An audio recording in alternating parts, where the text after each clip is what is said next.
Alguém pode me dar um alô aí se tá me ouvindo e se tá vendo a tela?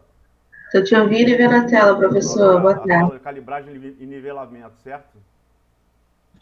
Certo. Obrigado.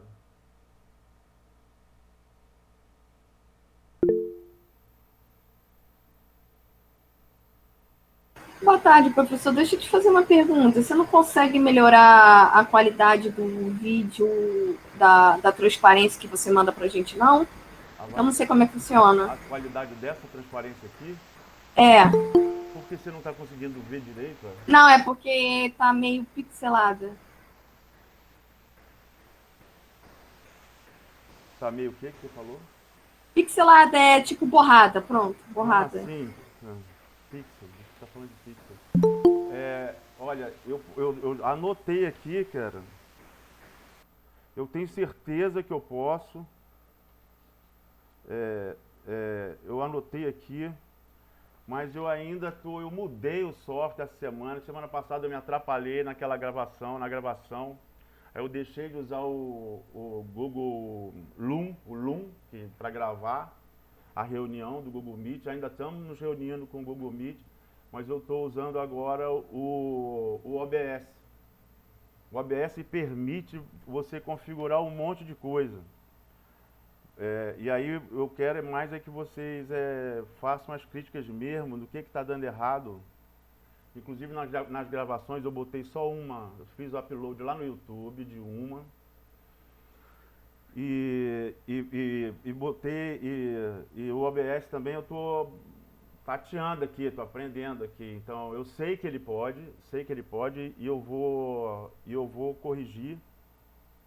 E você vai dizer depois se deu certo ou não a correção que eu fiz, tá ok? Tá.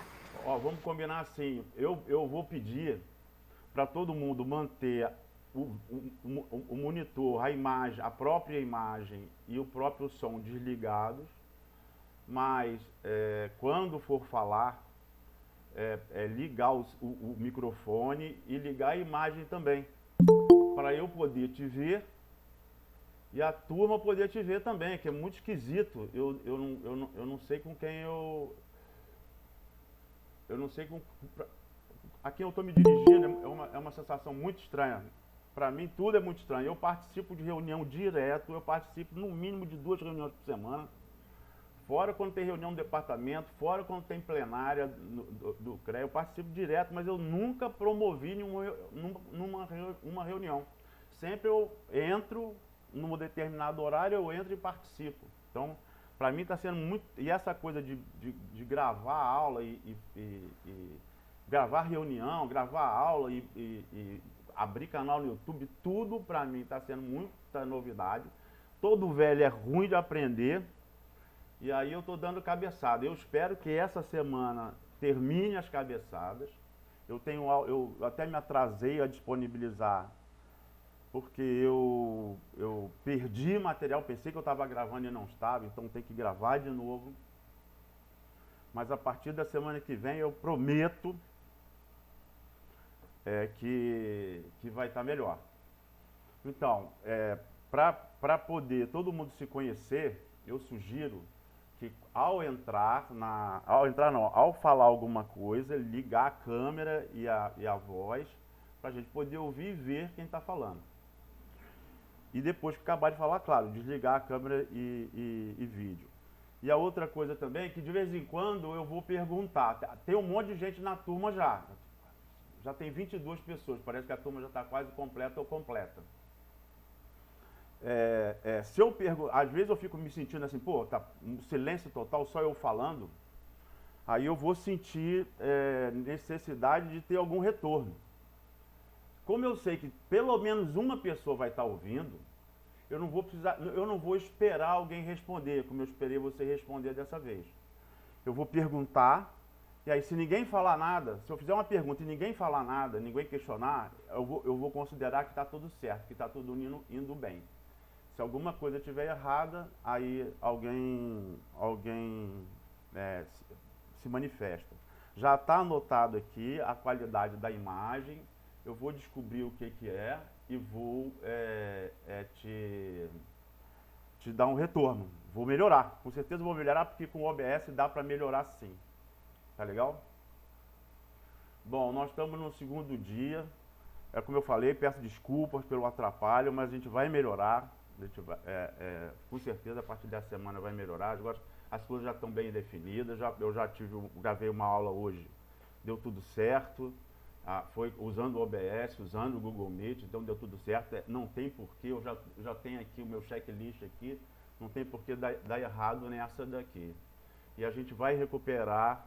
Não, por enquanto a gente está plenamente plenamente não. A gente cumpriu o primeiro dia, aquela apresentação, introdução, regra do jogo e tudo. Nesse segundo dia já era para eu ter disponibilizado isso que a gente vai passar agora, que eu não disponibilizei porque eu pensei que eu tivesse gravado e eu não gravei. É por isso que eu resolvi mudar para o OBS, que eu acho que é mais seguro, permite, né? Então isso eu estou atrasado. Então, essa semana eu tenho que fazer isso que a gente está fazendo agora, que já era para ter distribuído. Eu vou botar esse e o da semana que vem também, a continuidade desse aqui. Tá legal? Eu não sei se você viu que a gente tem eu disse isso na semana passada, se vocês viram, a gente tem uma carga de trabalho muito grande. E por isso eu tenho também que tomar decisão de que eu acho que é fundamental, né, para passar de cada tema na disciplina. Eu falei, ex-alunos vêm conversar comigo, fazer comentário, às vezes fala, pô, professor, nessa área aqui de monitoramento de máquina pesada já tem esse software aqui, fala de vários recursos que já existem. E eu olho,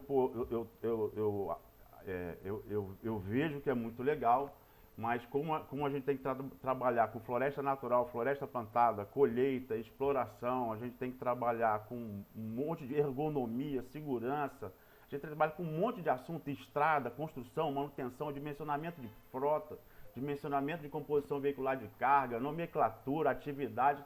Aí eu resolvo, não só eu resolvi, eu tenho que resolver, dizer o que eu vou falar no tempo que eu tenho disponível, como também eu tenho que, então, filtrar, ó, disso aqui eu não vou falar disso, esse aqui eu acho que é mais importante, esse aqui não, imagino, porque também por causa dos retornos positivos. Por exemplo, eu tenho um ex-aluno trabalhando na Klabin, eu tenho ex-aluno que uma vez não chegou, um ex-aluno falou, eu gabaritei a prova de mestrado, a parte de exploração da prova de mestrado de Viçosa. Então eu tenho retornos positivos também. Não tem tudo que é moderno, e não tem mesmo, mas eu me preocupo mais com o fundamento das coisas, com o beabá das coisas. Inclusive porque, como eu falei, quando eu comecei a dar aula de exploração, eu dava aula só de exploração mesmo, não dava aula de colheita, eu vi que eu reprovava, um monte de alunos eram reprovados, não que não sabiam exploração, mas não sabiam as coisas que são básicas, que é para um engenheiro florestal saber quando está se formando, quando está no último período. Exploração é para o último período do curso. E eu vi que ou eu insistia e ficava reprovando, ou então eu tomava uma atitude. Da mesma forma, eu tomei a atitude de fazer o que a gente está fazendo, que já era até para eu ter transmitido essa, mas deu aquela zebra. Não vai dar mais zebra, mas eu tomei a decisão de calibrar, de fazer essa calibragem de nivelamento. Não é? Para que a gente possa depois não perder tempo, nem na prova, nem em correção, nem nada. Porque o aluno já está sabendo. Quando está no último semestre, tem aluno de diversos semestres, tem um monte de aluno que que o pessoal chama de estar desperiodizado. Aí então, o aluno já está, de repente já é borra, já é velhão, e tem um aluno bem novo.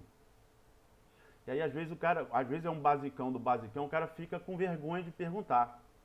Eu até tenho um caso a dizer que um aluno que eu jamais poderia imaginar fez uma pergunta, porque na aula eu sempre falo, faça, pergunte, você pode perguntar aqui, passar, de repente passar até uma vergonha, e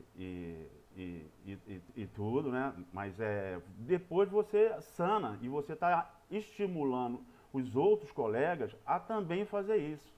Aí a gente entra na conversa de equipe, da importância de você numa equipe abrir o jogo. É bom, é uma outra conversa que de repente não vai dar para a gente conversar assim, nesse ambiente também que é muito novo para mim, não é? Mas a gente fala de atuação profissional, de comportamento profissional, né, numa equipe, a intimidade com o erro. E que tal começar agora, porque depois que se formar já fica mais difícil, né? Então, se você tem alguma dúvida que você acha que é tão primária, que você tem vergonha de perguntar, a hora é essa. E aí um aluno foi e fez uma pergunta, mas a pergunta era tão primária mesmo, que até eu, não só a turma, mas até eu ri também. Sabe como? E ele fez exatamente aquilo que eu tinha falado que era para ele fazer. E ele foi muito bem sucedido. Eu esclareci. Eu tenho certeza que mais gente ali, eu sei por causa das provas que eu corrigia, mais gente ali também tinha aquela dúvida, só que o título da dúvida era um título engraçado. Esse aluno, ele passou no mestrado do INPA, acho que ele passou em primeiro lugar no mestrado do INPA. Esse mesmo aluno fez o mestrado do INPA. Esse mesmo aluno, aquele concurso que a Prefeitura de São Paulo fez, a parte que é para todo mundo, ele passou em primeiro lugar no concurso de São Paulo, não é? Então, não é porque ele tinha só um problema, só de uma dúvida boba. E é por causa dele e de outros, né, pelo resultado nas provas que depois eu passei a obter, que eu não me arrependo, mesmo a gente estando com um sistema novo, que é bem novo para mim, mesmo a gente estar com uma coisa apertada, mesmo tendo um programa super vasto, que eu tenho que selecionar o que falar, essa parte aqui de calibragem, nivelamento, que eu falhei porque já era para ter disponibilizado e era para a gente estar aqui só esclarecendo dúvidas, eu vou fazer uma aula normal, né? Normal entre aspas, né? Porque eu não estou vendo ninguém. Quando você está dando aula e vendo as pessoas, você vê se está com aquela cara de perdido, se já não está mais ninguém acompanhando nada, se está acompanhando sim, se está achando legal, ou se está com aquela coisa disperso. Isso me ajuda a eu saber como é que eu vou andando na conversa, né? Falar sozinho é muito ruim. Então, alguém aí já contribuiu falando da qualidade da imagem, eu vou corrigir isso, está anotado aqui. Também eu não vou mais falar como eu vou falar hoje, porque já vai ter sido disponibilizado, inclusive essa nossa conversa vai ter sido disponibilizada, e eu só vou pedir para a gente vai arrumar no tempo. Se não tiver no tempo, porque a gente tem feriado, eu estava vendo que a gente tem feriado, o programa da disciplina já está todo lá que eu coloquei lá no SIGA-A. Se eu achar que tá feia a coisa, aí eu vou sugerir para vocês a gente pegar aquele horário mesmo da quinta-feira, de 10 a meio-dia e de 1 às 3. Não é, pela regra, não é para eu estar fazendo isso, mas eu vou sugerir a gente arrumar um horário, de preferência que todo mundo possa estar junto, mas se não puder estar junto, como quinta-feira já era mesmo para aula prática, de 10 a meio-dia e de 1 às 3, dividido em 2 turmas, a gente vai passar, a gente pode ser, se não der tempo, se o que eu estou imaginando não funcionar, a gente passar a usar aquele horário também para poder dar mais reforço, tá certo? A carga é pesada porque não só tem muita matéria, mas também tem muito exercício. Eu vou passar muita lista de exercícios. E nunca eu fiz dessa forma, eu tinha várias outras formas de avaliar o desempenho do aluno, mas agora eu vou avaliar pela lista de exercício também. Então, eu espero que dê tempo, eu espero que as aulas sejam suficientes, as aulas gravadas sejam suficientes. O que não for suficiente, eu espero que na discussão das quartas-feiras sejam suficientes para esclarecer tudo. Se não der, não se preocupe, o programa a gente vai cumprir. Nem que eu tenha que marcar um horário com cada um horário com cada 3, o programa a gente vai cumprir. Aquilo que a gente está lá naqueles slides lá. Tá beleza? Bom, então a gente vai... sim, outra coisa. Eu vou dar 1 hora de conversa e dar 10 minutos de descanso. para o pessoal poder ir no banheiro, beber uma água, alguma coisa assim. E aí eu já liguei aqui, eu esqueci de ligar, mas agora eu liguei. Então daqui a 1 hora a gente para e dá 10 minutos e depois dá continuidade. Se eu passar do horário, se passar do horário de terminar a aula, alguém fala. Que ontem já era quase 12:30 e eu estava falando ainda, eu não sabia, eu esqueci de olhar o horário. Então, quando der a hora de acabar a aula, por favor, alguém, ô professor, já deu tempo aí. Até amanhã, até a próxima. Tá beleza? Então, aqui a gente está, então, em calibragem e nivelamento. Deixa eu vir para cá. É isso. É isso. Essas daqui são os tópicos, eu já falei na semana passada, são os tópicos que a gente vai passar na calibragem e nivelamento. Tudo isso aqui foi selecionado, mas por que você vai falar de teorema de livre central? Por que você vai falar sobre combinação? Tá bom, projeção TM, tudo bem que a gente só trabalha com TM. No mato. No mato a gente só trabalha com TM. Expressão de unidade eu expliquei porque a gente... Isso aqui é só um exemplo, né? Eu já tinha falado outras lá. Mas expressão de unidades o Brasil é signatário do Sistema Internacional de Unidades, tem que expressar a unidade da forma como ela tem que ser expressa mesmo. Mas combinação e teorema do limite central são fundamentais para você entender o que é o T. Que diabo é aquele número lá na tabela que você nem é para usar a tabela. Então, não tem nada disso aqui, nada desses 17 itens que estão aqui, nenhum deles estão de bobeira aí. Então, foi aleatório que eu resolvi. Não, todos eles a gente vai usar. Todos eles a gente vai usar. A gente vai usar no mato, na floresta. Um deles que não está aqui, mas que é fundamental, é a gente ter noção da área. Ah, agora eu estou vendo, é verdade. Está bem, tá ruim mesmo. Eu vou corrigir isso, tá fora de foco mesmo.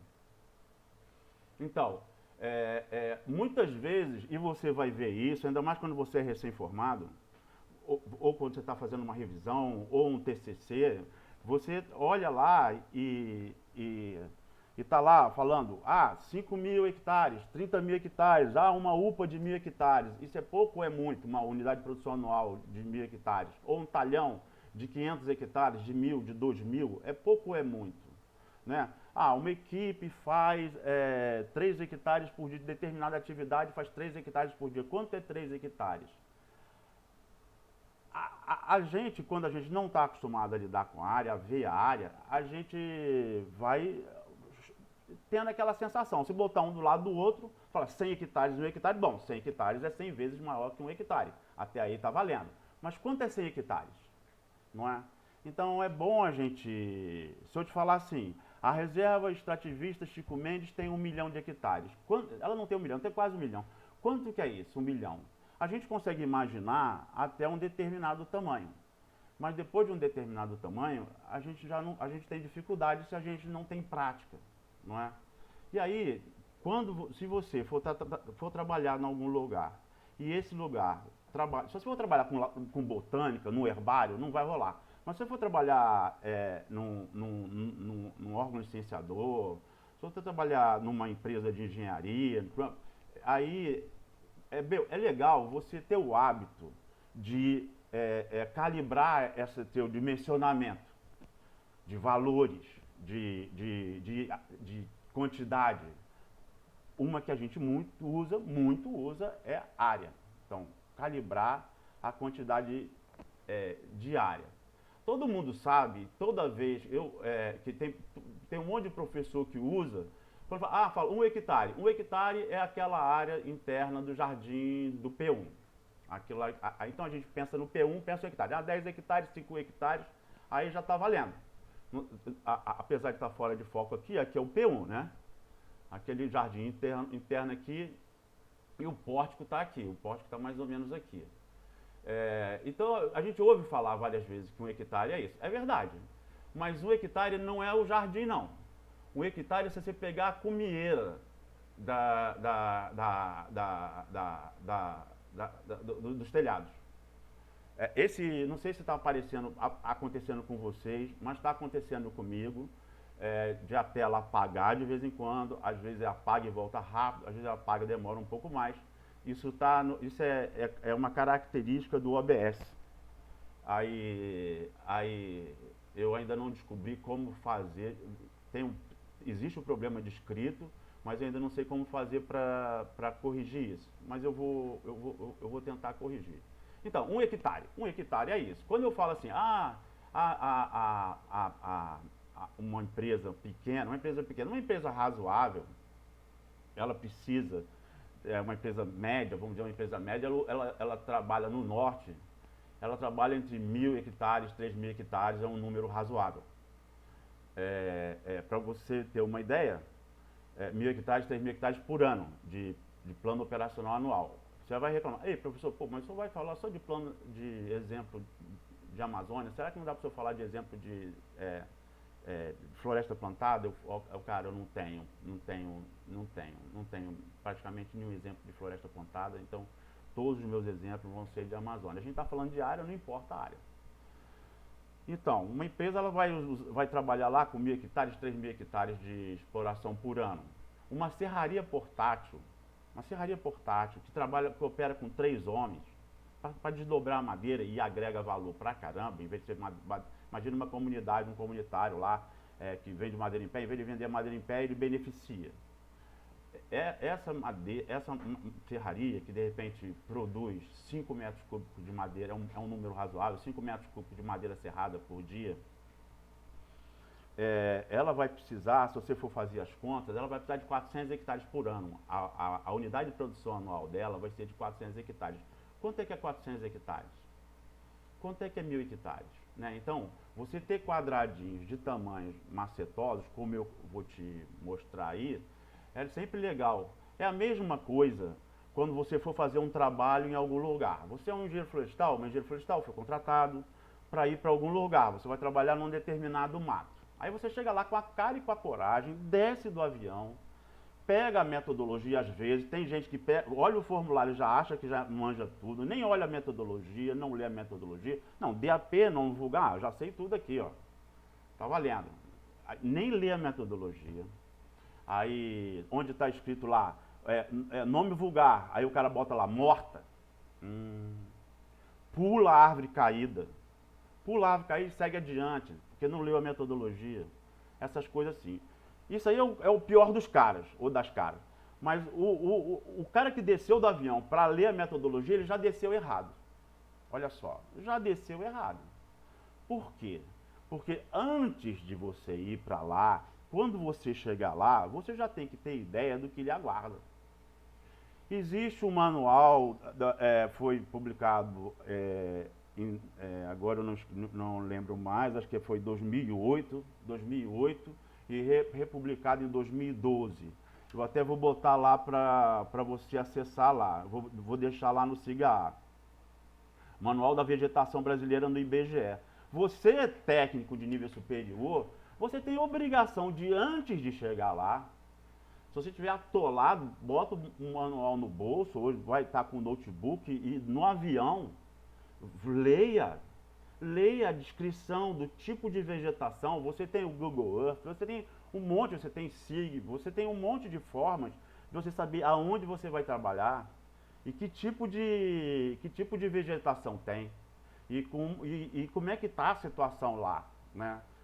Para você não ficar de boca aberta, não ter ideia de qual vegetação, quais são as espécies mais importantes, essas coisas. Então, o Manual da Vegetação do IBGE é uma ferramenta que você tem que estar sempre. Você tem que estar sempre consultando. E quanto mais você consultar, menos você vai precisar consultar. Mas sempre é bom calibrar. Da mesma forma, área. Então, aqui tem uma área de 1 hectare. Eu falei 400 hectares por ano. 400 hectares por ano numa serraria portátil que produz 5 metros cúbicos por hectare. 5 metros cúbicos de madeira serrada. 3 homens trabalhando são suficientes para tocar essa serraria portátil. Eu estou falando, tem um monte de serraria portátil. Eu estou falando da Induspan, né, uma serraria australiana, né? E é muito fácil de operar, apesar de que, quando se fala de serraria portátil, tem que falar de qual portabilidade dessa serraria. Porque tem serraria que você bota assim, processamento portátil, mas tá, serraria, porque faz o processamento primário, então, pô, serraria. Você leva ela e monta ela na tora. E você tira a tora já desdobrada, de preferência com zorra, que é um sistema de extração bem rústico, mas muito legal. Tirar com zorra de dentro do mato é muito melhor do que tirar com uma carretinha de roda. Estou falando assim pro manejo comunitário lá, do cara que não tem equipamento nenhum. É claro que o melhor é tirar com skidder. O melhor, mas eu não tenho skidder. Mas não precisa ter. Aluga o skidder.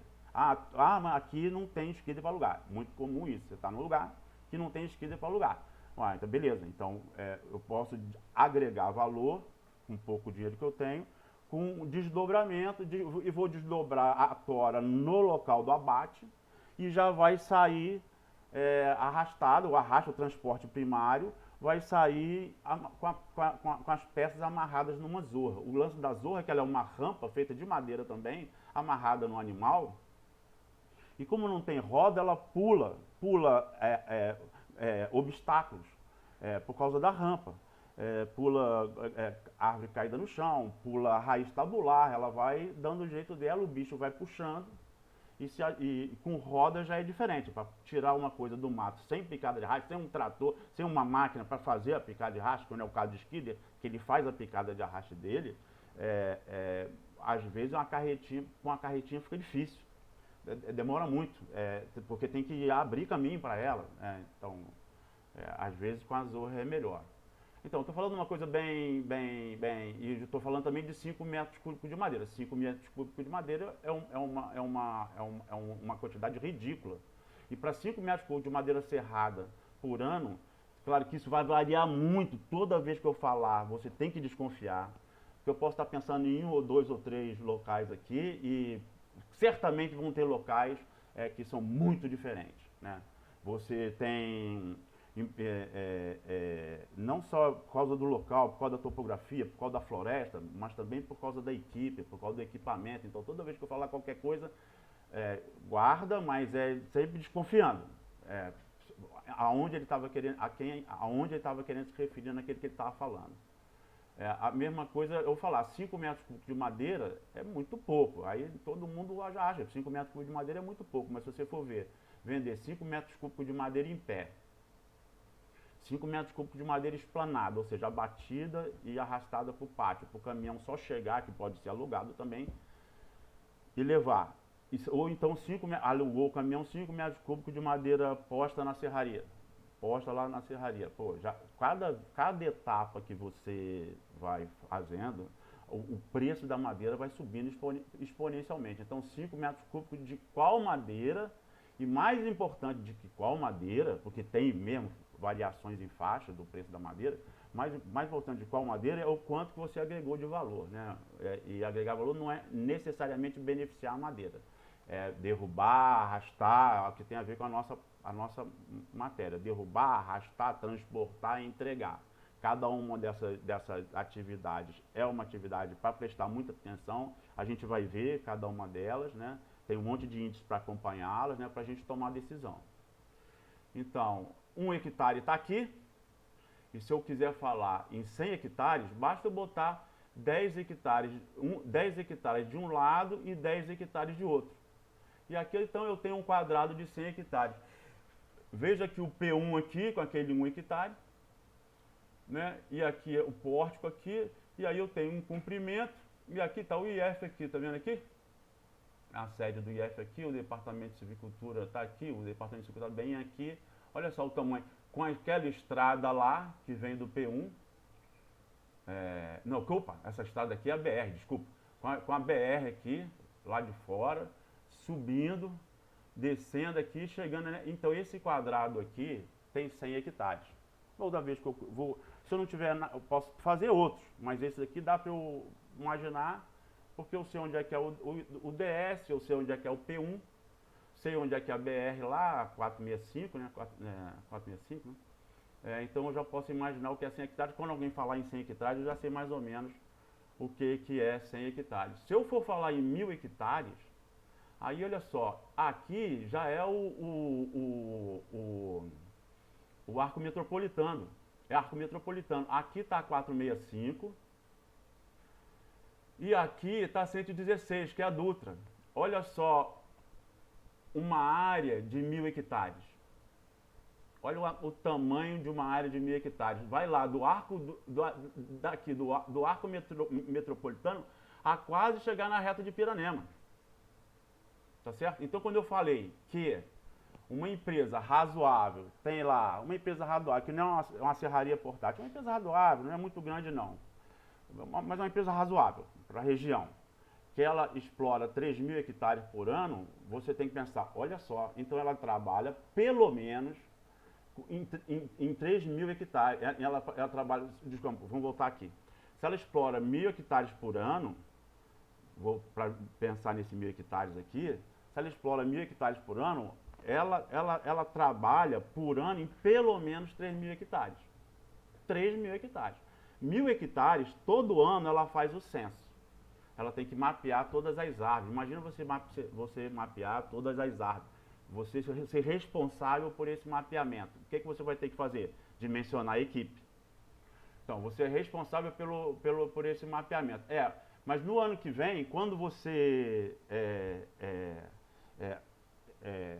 receber a autorização de exploração, o ideal seria você construir, antes disso, você já sinalizou estrada e pátio, e no ano que no verão seguinte que você recebeu a autorização, você construir a estrada e pátio. É mais legal você, depois de construir a estrada e pátio, não usar ela em seguida.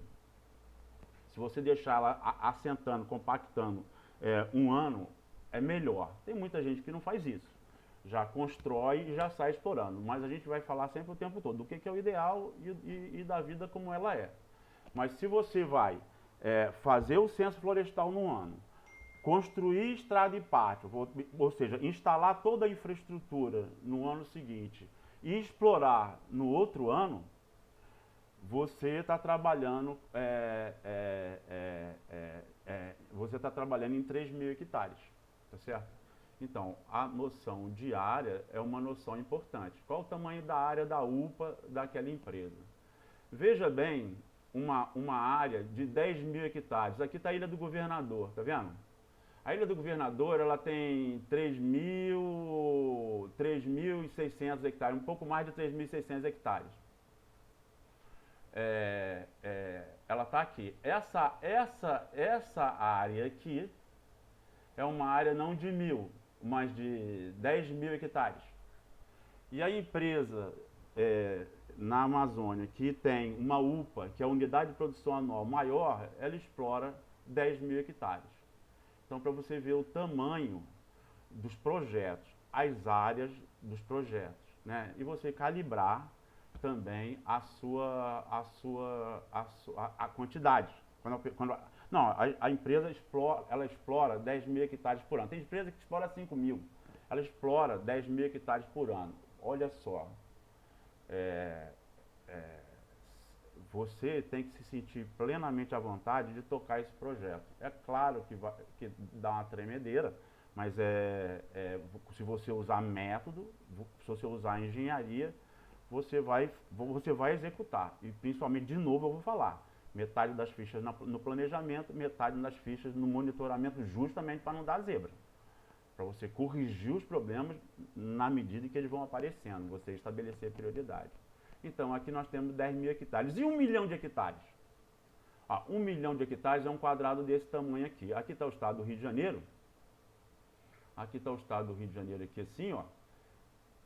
Que tem 4 milhões, mais de 4 milhões de hectares. E 1 milhão de hectares, então, seria uma área bem grande.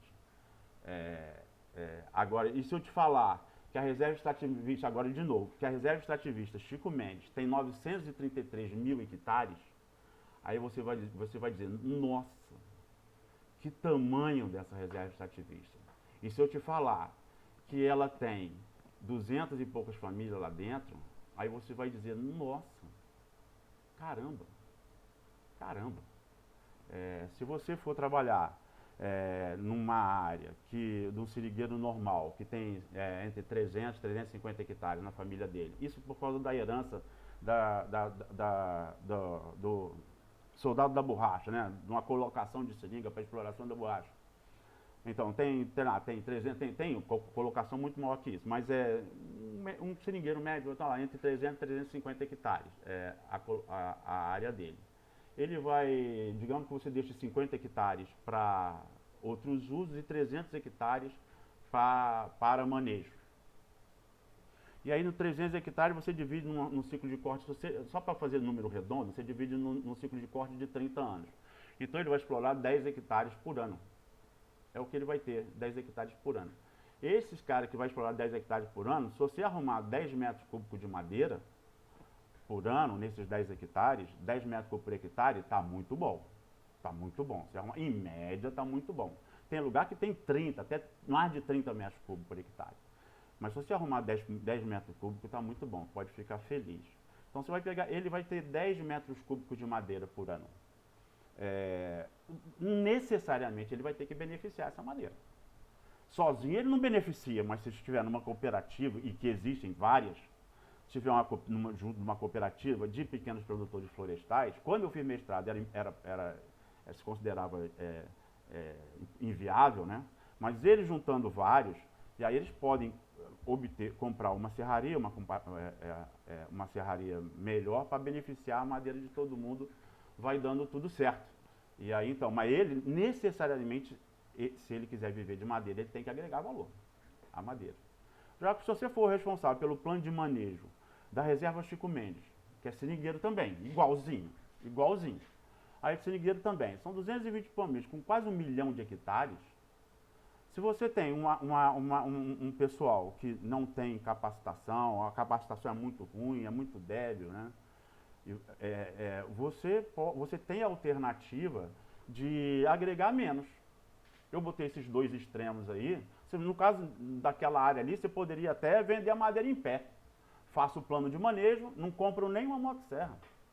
Faço um plano de manejo, faço o plano operacional anual, faço o censo e só fiscalizo ele. Eu planejo tudo e eu só fiscalizo a empresa, eu terceirizo tudo. E pego o meu, a empresa vai fazer da forma que eu defini que vai fazer. E eu vou pegar o meu para a cooperativa. Não, da cooperativa e o meu também. Todo mundo se dá bem, sem precisar querer fazer um monte de coisa que, de repente, se a área é pouca, a madeira é pouca, eu tenho que agregar. Com certeza, isso também deve servir para pequeno proprietário de floresta plantada no centro-sul do país. Cara que tem floresta plantada lá, ou por causa do FISET, ou por causa de algum tipo de motivo. Se é arrendado, é outro papo. Arrendado é outra conversa, não é com ele. O problema não é com ele. Eu estou dizendo quando é dele mesmo, né? Pequeno proprietário, né? Que pode agregar valor também. E o grau de agregação de valor vai depender de um monte de coisa, inclusive do tamanho da área, né? Em termos de alternativa. Tá beleza? Então, isso aqui é só para você guardar e pegar de vez em quando. O que a gente usar, as planilhas que a gente abrir, essas coisas que a gente fizer, você guarda e para a gente usar de vez em quando. Para usar de vez em quando nada. Isso aqui você vai guardar para você ter guardado, para você, quando precisar de calibrar uma área, você poder olhar e também o material que a gente vai desenvolver durante a disciplina. Tá certo?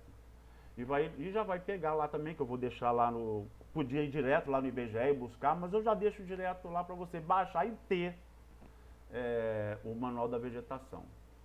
A primeira que a gente vai entrar aqui já direto é razão e proporção. Razão e proporção a gente usa o tempo inteiro. Acho que razão e proporção é o que a gente mais usa na engenharia florestal, talvez. Eu arrisco dizer, na vida como ela mesmo, na prática, no campo, assim, cara, o que a gente mais usa é razão e proporção. E tem uma coisa interessante em relação a isso. Se uma razão é um numerador e um denominador. Então, 1/4 é uma razão, 2/8 é uma razão, 3/12 é uma razão. E assim aqui também. Agora, as razões são proporcionais, aí razão e proporção, elas são proporcionais se o resultado dessa razão for igual, tá certo? Então, 1 dividido por 4 é igual a 2 dividido por 8, que é igual a 3 dividido por 12. Então, se uma equipe faz determinado trabalho em determinado tempo, determinado volume de trabalho, quantidade de trabalho em determinado tempo, de arraste, de abate, não tem... Poxa, aquele outro trabalho maiorzão, quanto tempo vai levar? Né? E você tem então uma razão, uma equipe faz uma determinada quantidade, né? Uma equipe faz uma determinada quantidade, para fazer essa outra quantidade, que seria a quantidade total, quantas equipes eu vou precisar? Eu poderia usar uma razão assim. Ou se uma equipe faz uma determinada quantidade, aí sim, aí você pode ampliar ainda, que aí a gente já vai ver já no exercício, quando você tem mais do que uma razão proporcional. Então, uma equipe faz determinado volume de trabalho, pode ser abertura de picada, pode ser abate ou arraste, né? Uma equipe faz determinado volume de arraste em tanto tempo, em tantas horas de expediente.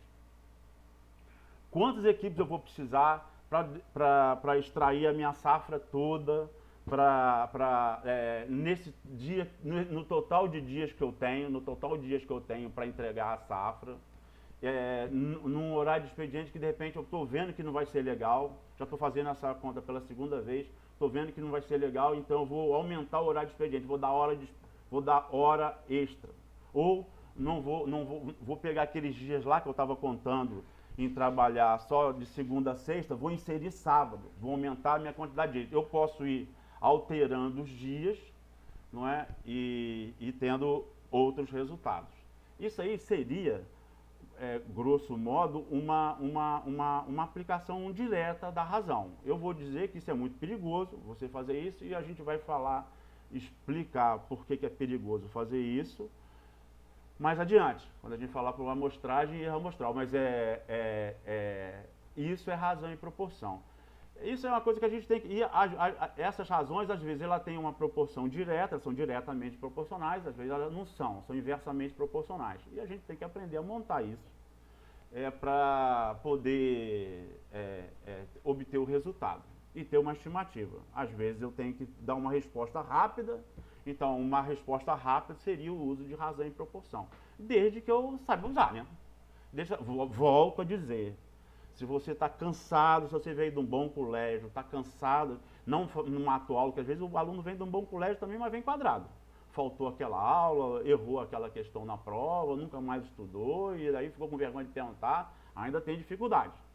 Uma vez eu perguntei, aqui nesse exemplo aqui, se essas duas razões aqui são proporcionais, e são, porque 1 dividido por 4 é a mesma coisa que 2 dividido por 8, se essas razões são proporcionais, o produto dos extremos é igual ao produto dos meios. Então, 1 vezes 8 seria igual a 2 vezes 4. Então, 1 vezes 8, 8. 2 vezes 4, 8. É verdade. Então, o produto dos meios é igual ao produto dos extremos. E, às vezes, eu uso a razão e a proporção para obter um valor que eu não tenho. Então, eu tenho essas duas razões aqui que são proporcionais. Eu tenho 1 sobre 4 e eu tenho 2 sobre 8. Uma equipe fez 2, 4 equipes farão quanto, por exemplo? 4 equipes farão quanto? Eu não sei, mas se é proporcional, 4 vezes 2, 8, 1 vezes x, né? Aí x está por aqui, e aí então x, 1 vezes 8, x seria, vamos dizer que eu não saiba o 8, desculpe, aqui ficou mal. Vamos dizer que eu não saiba o 2 aqui, tampei o 2. 2 então está no lugar de x. Então, x vezes 4, que é produto dos meios aqui, x vezes 4 é igual a 1 vezes 8. X vezes 4 é igual a 1 vezes 8. Aí, se eu não sei quanto é que é esse x aqui, x vai ser o quê? 4x é igual a 8. 4x é igual a 8. Então, x vai ser 8 dividido por 4, que vai ser 2. Eu estou falando isso aqui, desculpe, a gente vai fazer isso melhor quando chegar na lista de exercícios, mas eu estou falando isso aqui só que quando eu tenho lá, que eu montei lá, x vezes 4 é igual a 1 vezes 8, aí o x que está multiplicando, o 4 que está multiplicando o x, passa para lá dividindo, né? Está multiplicando desse lado, isso a gente faz direto, sem pensar. Passa para lá dividindo. Ah, está multiplicando lá, passa para lá dividindo. Aí eu vou obter qual é o valor de x. Aí eu perguntei na turma. Todo mundo está achando graça de razão e proporção. Eu manjo para danar. Aí eu perguntei na turma. Isso eu perguntei semestre retrasado. Por que está multiplicando aqui e passa para lá dividindo? Aí um aluno falou, é uma convenção. Não tem nada a ver com convenção. Convenção é uma coisa e o procedimento com razão e proporção é outra coisa.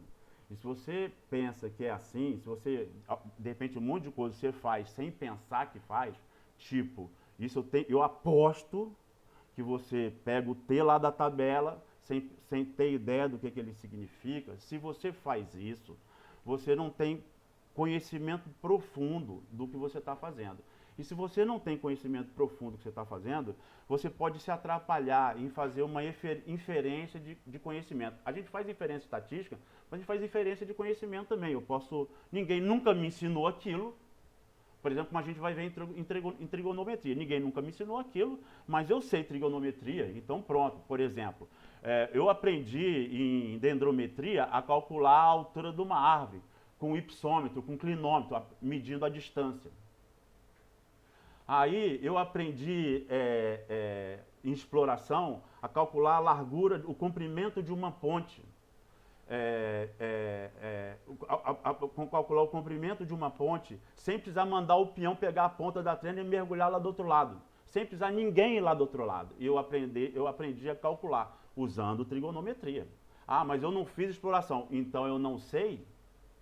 Eu aprendi também em exploração a calcular a distância de 2 pontos com coordenada UTM. Eu tenho coordenada sul e coordenada este, e tem de um ponto, e coordenada sul e coordenada este de outro ponto.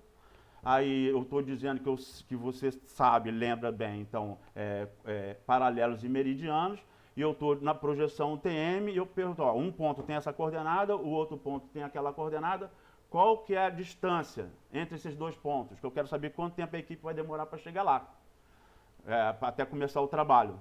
Aí você faltou essa aula.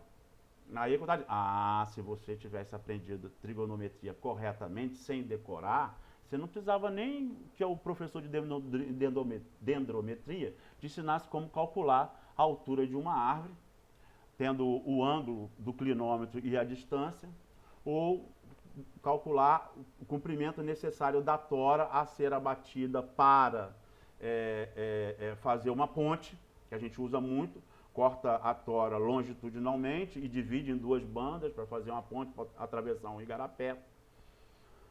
Ou poderia calcular rapidamente a distância e o tempo, usando razão e proporção, o tempo que a equipe vai demorar para chegar lá no pé da obra, para poder estimar mais ou menos quanto tempo ela vai demorar para fazer. Calculando a distância em 2 pontos. Tudo isso usando trigonometria, usando um triângulo retângulo. Então, não é convenção. Não é convenção. Se eu montei 1 vezes 8 é igual a 4 vezes 2, 4 vezes x, vamos pegar essa daqui, está melhor. Essa aqui está mais complicada um pouco. 30 vezes 8 é igual a 6 vezes 40. Então, digamos que eu não sei o que é 30 vezes 8. Então, eu monto lá, 30 vezes x é igual a 6 vezes 40. Se as razões são proporcionais, então, essa igualdade é real. O que eu faço se a igualdade é real, vamos dizer que boto numa balança e esses 2 pratos estão equilibrados, tudo que eu fizer de um lado, eu tenho que fazer do outro lado também para continuar os 2 pratos equilibrados. E isso não tem nada a ver com decoreba, isso não tem nada a ver com convenção. Se eu botar mais 5 quilos de um lado, eu tenho que botar mais 5 quilos do outro lado para continuar os pratos equilibrados, os pratos continuarem equilibrados. Está valendo a mesma coisa. Se eu tirar um pouco de um lado, eu tenho que tirar o mesmo do outro lado para continuar os pratos equilibrados. E é isso que a gente faz. Se tem 4 vezes x, eu pego aquele 4 vezes x e divido por 4. E como eu dividi por 4 de um lado da igualdade, eu tenho que dividir por 4 também do outro lado da igualdade. Então, o 4x dividido por 4 fica só o x. E o 8 vai dividir por 4. O 8 vai dividir, seja lá o que for, o x lá, o x ficou isolado e aquilo lá, do lado direito, eu vou dividir por 4 também. Tá, olhando assim, 4x, está multiplicando, o 4 vai para o outro lado dividindo. Mas eu não tenho que decorar isso, eu tenho que entender isso, porque eu posso querer usar mais razão e proporção e múltiplas razões, e aí eu tenho que compreender como é que é esse processo, o processo da igualdade. Tá beleza? Vamos ver isso, inclusive proporção múltipla lá nos exercícios. A outra coisa é precisão e exatidão, porque, meu Deus, bom, precisão e exatidão, erro amostral e erro não amostral. Essas coisas têm tudo a ver com, uma coisa tem tudo a ver com outra. Lembra daquele engenheiro que eu falei que pega uma ficha de campo para fazer alguma coisa e nem lê a metodologia e já sai escrevendo? Tá lá escrito lá, tem uma coluna lá, nome vulgar, aí o cara taca lá, morta. Aí eu pergunto, morta é nome vulgar? Morta não seria estado físico? E tá lá a coluna, estado físico. Aí ele bota lá morta e já não anota mais nada. Por quê? De onde ele tirou aquilo? É comum acontecer isso. Talvez você aí que já fez o inventário já tenha feito isso. Talvez porque no inventário que você fez, a metodologia era aquela. Não pegue árvore morta, não nos interessa. Só queremos saber biomassa viva. Às vezes tem que medir o volume, a altura total, a altura comercial, a posição sociológica. Se não ler a metodologia, fica difícil, mas é muito comum mesmo o engenheiro recém-formado pegar uma ficha de campo e não ter o menor respeito por ela. Por que ele não tem o menor respeito por ela? Porque ele não sabe o que é erro não amostral. Ele decorou isso numa aula de inventário. Agora eu vou te falar, erro amostral e erro não amostral, precisão e exatidão, eu diria que tem mais a ver com exploração do que com inventário. Eu tenho certeza que o professor de inventário vai ficar chateado comigo. Tudo bem, eu estou puxando a sardinha para o meu lado. Por quê? Imagine você, recém-formado, trabalhou num local, arrumou um emprego. Arrumou um emprego até no local pequeno. Você vai ver que no local pequeno e no local grande não faz muita diferença. Porque você mesmo não vai fazer nada. A questão é só o número de equipes. Não faz muita diferença. O custo marginal em termos de trabalho, se você é devidamente informatizado, o custo marginal é nenhum, o ganho é melhor.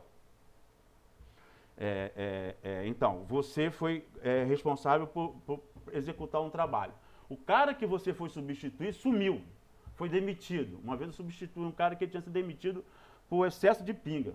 Acabou o prazo, ele não tinha dado, me dei bem, né, naquela. Ele não entregou, ele foi demitido, surgiu uma vaga lá. Que experiência eu tinha? Nenhuma. Eu sabia que ele não tinha dado conta. Desculpa, eu não queria falar... às vezes, eu estou falando que é coisa pessoal e não é, mentira. Eu estou falando de outra pessoa. Então, aí, como é que você faria? Você tem que fazer. Como é que você. O cara que te contratou quer saber se você quer saber se vai dar conta. A equipe que você tem aí é suficiente? A equipe que você tem aí é suficiente para poder dar conta? Ou então, melhor, se ela não é suficiente, quantas equipes você vai precisar? Eu te falei anteriormente ali que você poderia fazer uma equação de 3, uma razão em proporção de 3, de 2, 3, 4, porque você tem a área, ou volume, ou quantidade, né? Hora por dia, número de dias, número de equipes, então só aí já são 4 razões. Então você vai ter que fazer, proporcionar essas 4 razões inversa ou diretamente, para poder ter uma estimativa. Mas isso aí é barra pesada. Isso aí é barra pesada. Você pegou o cara só um dia, ou de repente você pegou o cara 2 dias. Então, aplicar uma regra de 3 lá, só se ele voltar na lata ali quer saber se tu sabe fazer uma estimativa. Claro, você tem que saber, e você tem que dizer, olha, isso é uma estimativa, mas com certeza isso não é confiável. Depois, com o tempo, a gente vai poder dar uma estimativa melhor. E aí, você vai fazer uma amostragem. Você vai fazer uma amostragem da atividade daquela equipe.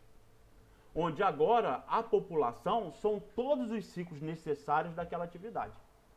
Todos os ciclos necessários para a conclusão daquela atividade é a população. E você vai fazer uma amostra. Você vai fazer uma amostra daquela atividade, daquela equipe. Se você tiver terreno acidentado e terreno plano, opa, aí você já vai ter que estratificar.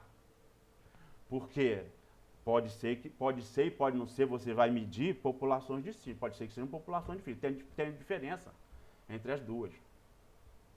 E você vai apresentar uma média amostral estratificada e não uma média somando tudo, em gato e sapato. Pensa bem, você tem, numa determinada população, você tem 1.000 árvores de 1 metro. E na outra população você tem 1.000 árvores de 10 metros. Aí você pode falar, em média as árvores têm, aí você vai somar uma com a outra? Não. Porque você não tem nenhuma árvore que seja com 5,5 metros. Você tem árvore de 10 metros, tem árvore de 1 metro. Então, você não tem nenhuma árvore de 5,5 metros. Essa tua média aí fica ruim. O seu erro amostral aí, se você for calcular o seu erro amostral, também vai ser absurdo o intervalo de confiança do seu erro. O intervalo de confiança da média da sua população vai ser muito grande, a diferença entre o limite superior vai ser muito grande, então a sua estimativa não vai servir de nada.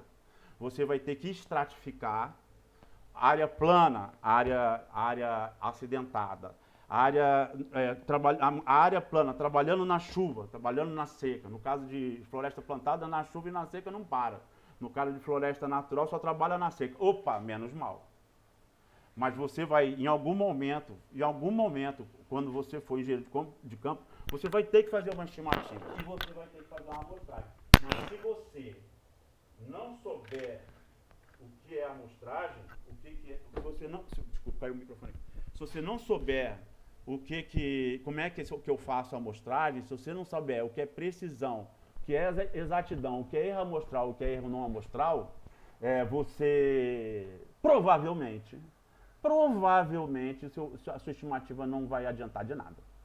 Vai ser só jogar dinheiro fora com o seu salário e com o seu tempo. Arruma outra coisa para fazer. Que tal estudar a precisão e exatidão, erro amostral e erro não amostral? Olha só, no caso de precisão e exatidão são coisas distintas. E esse desenho aqui, que está no livro do Sebastião Machado, que ele já pegou de um outro livro de um autor clássico, que eu esqueci o nome agora, mas esse desenho é um desenho que é muito ilustrativo. Se na prova eu perguntar, defina precisão e exatidão e a sua relação com erro amostral e erro não amostral, e você falar de alvo, eu te dou 0 na questão. Porque esse desenho, ele é só para te ajudar a entender. Mas não tem nada a ver com atirador, nem a ver com alvo. Precisão e exatidão, erro amostral e erro não amostral, não tem nada a ver com alvo. Tem a ver com estimativa. E com a confiança que você tem naquela estimativa a partir de uma amostra. Por que você faz uma amostra? Você vai fazer uma amostra daquela atividade, vai calcular o tempo daquela atividade, para você poder fazer uma inferência estatística, tá certo? Ou seja, você vai poder fazer uma estimativa que não é uma regra de 3, mas vai usar a razão e proporção, mas não é uma regra de 3, vai usar a razão e proporção, mas não é uma regra de 3, de aplicação direta, para você poder ter uma estimativa do intervalo de confiança da população, da média da população. Do intervalo de confiança da média da população. Eu vou fazer uma amostragem, essa amostragem vai ter uma variação, Porque cada vez que o cara for fazer completar o ciclo, vai dar um tempo diferente, claro, por causa de variações que acontecem mesmo, né? Aí essa variação de um ciclo para o outro, mas que fazem parte daquela população, ou seja, daquele ambiente, daquela atividade, essa variação é que vai permitir eu fazer uma inferência estatística. Eu vou ter um limite superior e um limite inferior do meu intervalo de confiança da média da população que eu quero. Tá certo? É isso que eu quero. Eu não quero saber a média. Eu não quero saber a média do teu inventário. Eu peço para você fazer um inventário. Ou peço para você para fazer uma amostragem daquela atividade, do arraste. O ciclo de arraste, o tempo de arraste, ou o volume por tempo de arraste. Metros cúbicos por hora do arraste. Aí você vai fazer uma amostragem. Você vai me dar uma média? Eu não quero uma média. Da mesma forma que um engenheiro não pode falar um valor sem falar uma unidade, você também não pode falar uma média sem falar o erro amostral. Porque a média já era a média. Quando a gente chegar no exercício, a gente vai mostrar isso. A média já era a média, eu não estou nem aí para essa média. Quando a gente for ver lá a combinação, você vai ver que você pega 100 hectares, divide em 1 hectare, e pega esse 1 hectare, dessa população de inventário para mais fácil de entender, pega 100 hectares e divide em 1 hectare. E aí eu te digo que o volume por hectare tem uma distribuição normal. Você pega três unidades, pega 3 unidades de amostra, e você vai ter uma média. O que você faz com essa média? Nada. Você não vai fazer nada, porque essa média é a média só daquele inventário que você fez, daquela amostra que você fez. Sabe como? Se você for pensar, combinação de 100, 3 a 3, vai dar cento e tantos mil inventários que você poderia ter, que você poderia fazer.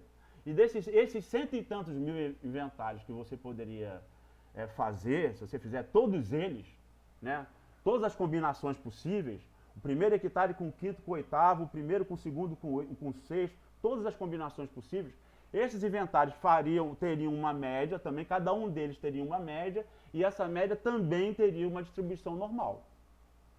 Tá certo? A média de todos os inventários também teria uma distribuição normal. Beleza? Então, aí sim, quando você faz o inventário, você calcula o intervalo de confiança da média da população, e dependendo do que eu quiser estimar, eu vou levar em consideração o limite inferior ou eu vou levar em consideração o limite superior. Por exemplo, você está querendo saber se uma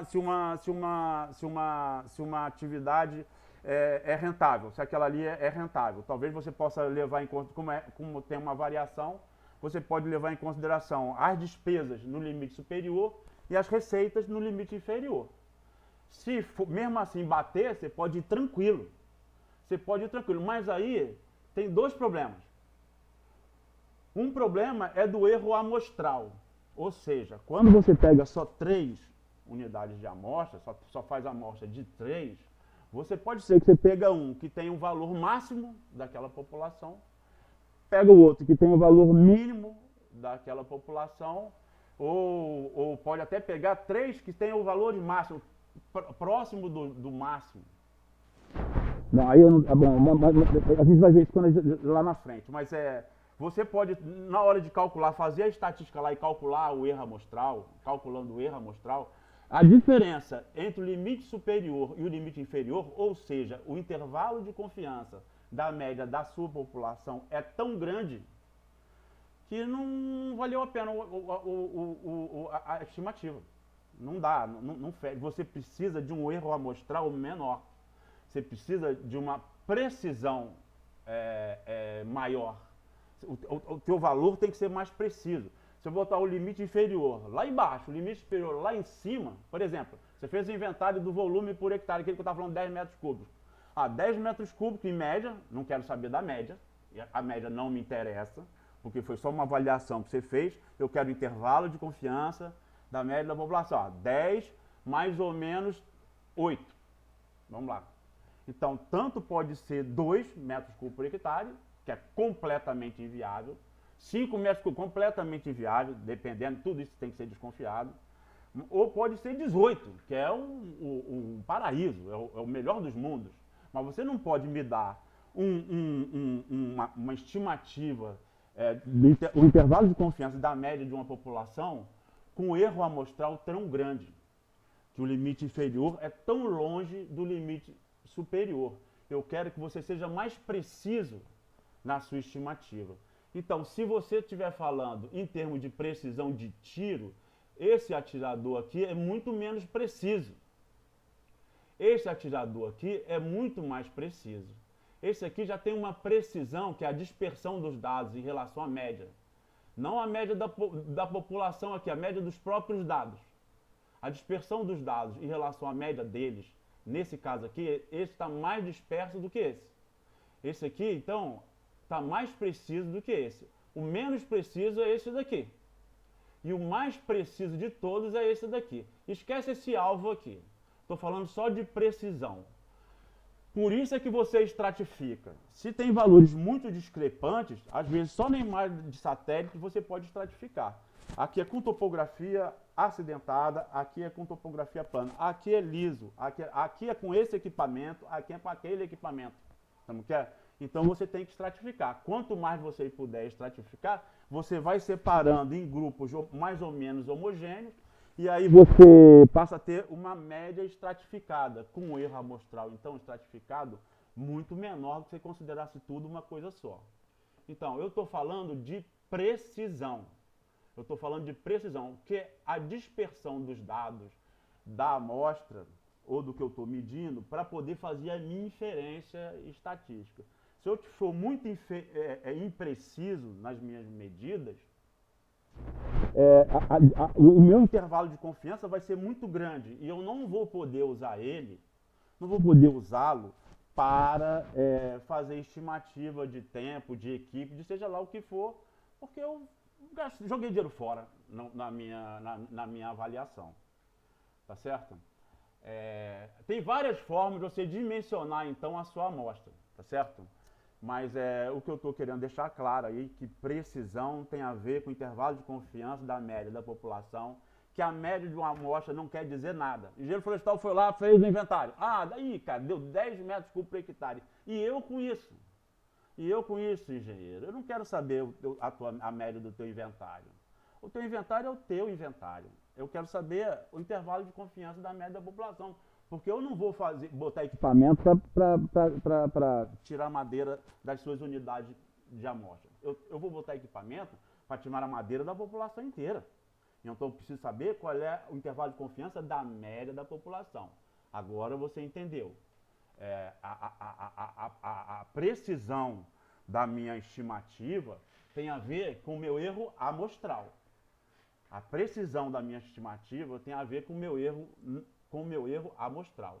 Agora, toda essa estimativa que eu fiz, por isso é que a gente aumenta o N, a gente estratifica, aumenta o N, para aumentar a precisão da nossa estimativa, ou seja, diminuir o nosso erro amostral, diminuir a diferença entre o limite superior e o limite inferior da estimativa da população. Uma outra coisa que não tem nada a ver com isso imagina, você dá para um engenheiro florestal ou para uma engenheira florestal que não faz ideia de nada disso, dá uma ficha de campo, ele pensa que preenchendo aquela ficha de campo tá tudo certo, ele já fez o serviço dele. Aí você pega lá a ficha de campo lá, antigamente aí você pega um número lá, não vai ser você que vai digitar, não vai ser ele que vai digitar, vai ser um digitador, se você está falando de área de tamanho adequado, né? De área normal, né? É muita ficha de campo, muita coisa para digitar o tempo inteiro, todo dia, muita coisa, de todas as atividades. Não falei que tem que monitorar todas as atividades, de todas. A avaliação não pode ser, que a gente vai ver lá no monitoramento, não pode ser pontual no tempo e no espaço. A avaliação é de todas as equipes, o tempo todo, de todas as atividades. O tempo inteiro. É um trabalho de rotina. Por isso que ele tem que ser informatizado. Aí, essa avaliação que você fez para você saber exatamente agora, você vai acabar fazendo isso, se aquela tua estimativa estava correta. Aquela estimativa que você fez lá no começo, se ela estava correta ou não. Pô, valeu, não valeu. Sabe o que acontece com esses engenheiros que acham que só preenchendo o formulário lá, ou aquele que preenchendo o formulário da ficha de campo do monitoramento, dá para a digitadora decidir, a digitadora que não sabe nada, ou o digitador que não sabe nada de engenharia florestal, de mato, de nada. Ele tem que decidir se aquilo ali é um 4, se é um 1, se é um 9. Se é um 9 ou se é um 1, se é um 3 ou se é um 8, se é um 3, se é um 8 ou se é um 9. Imagine, com certeza, no caso aí, você está monitorando tudo, vai ser só um erro só.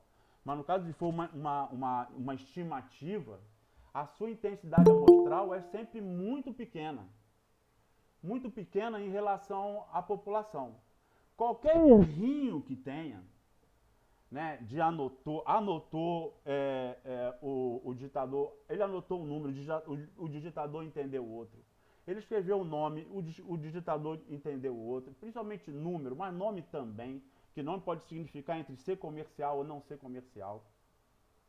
O Mateiro falou uma coisa lá, ele ficou com vergonha de perguntar quando vai fazer um inventário no norte, se você nunca fez, você vai escutar nome que você nunca ouviu falar. Então, às vezes o cara fica meio constrangido, às vezes o Mateiro também, ele não tem muita paciência. Se você não tem educação para fazer o mateiro e autoridade, para fazer o mateiro falar de novo, com educação, nunca, jamais. A área é dele, o métier é dele, não é seu. Você que é o estrangeiro. Isso não quer dizer que você não tenha que ter firmeza. Você é o engenheiro, pode demiti-lo. Então você vai perguntar de novo. Enquanto você não entender o que ele está dizendo, e às vezes fala para dentro, e dependendo da região, do bioma que o cara é, o jeito de falar é diferente, você tem que perguntar de novo.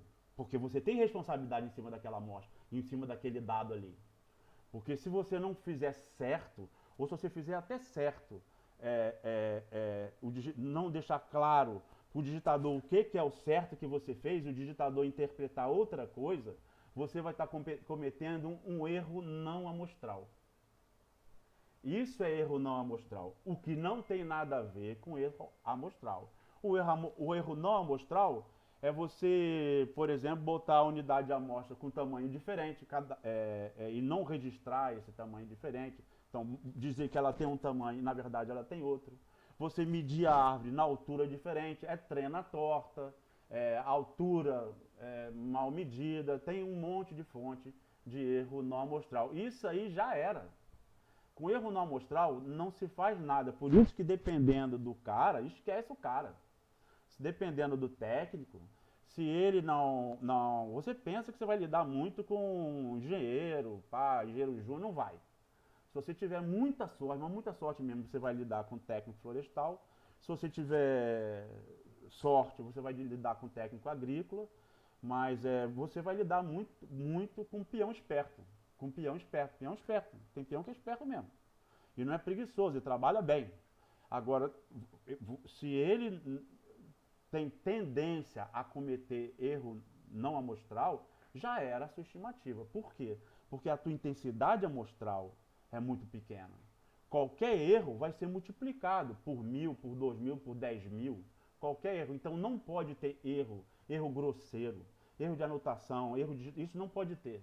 Esses erros são erros não amostrais. Não é o erro da amostra. O erro da amostra nem deveria se chamar erro, no meu entender, para não confundir. Deveria se chamar só a variação da amostra, né? A variabilidade da amostra. Eu não gosto muito, mas eu uso, porque todo mundo usa, então tá bom, é o erro amostral. Né?